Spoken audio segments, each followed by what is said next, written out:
Ikadelikado na ko, dili og di yung kumatinag. Mapresidente, mudagan si Inday Sara or sa dili, perminti kong naa ng Inday Sara o sa iyang pamilya.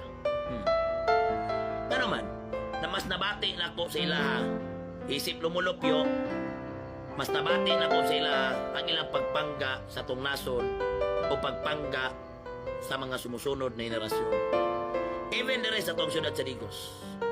Mabito nang nasakitan ko pag-ayo katong ni Perma ang atuang congressman dire sa impeachment ni Inday Sara Duterte.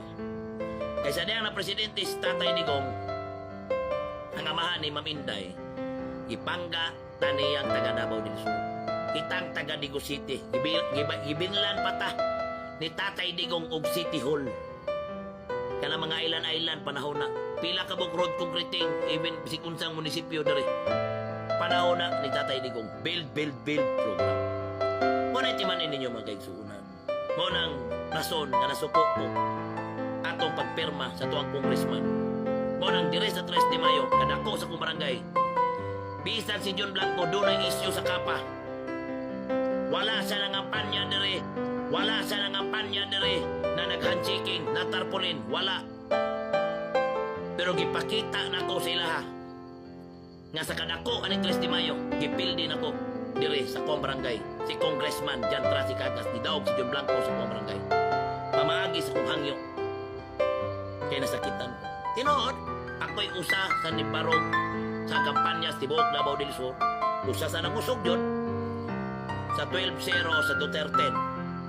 Tanang senador, nidaog atong ikampanya sa nituo sa mga Duterte. 12-0. Sa Imoy Cagas po, dire sa kong barangay, tanan daog. Dako kaya kong barangay. First time in history na. No money involved sa mga dako kay politiko nga 500, 1,000, wala na. Naman yun ang buhi. Ato ang governor o vice governor. Wala, kung wala, jug ko. Mangayo na nilang kwarta para ipamalit og boto na 500, sama atong platinum nila.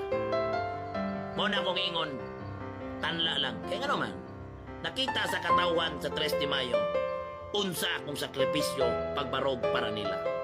Mas kusog ko manghatag, wa pa eleksyon. Pag na-eleksyon, di ko manghatag. Nga naman, wala ko ni serbisyo para paliton ang inyong boto. Ni serbisyo ko para sa mga tao. Ano si eleksyon ay mo pag-expect nga na kwarta. Ana. Simple na.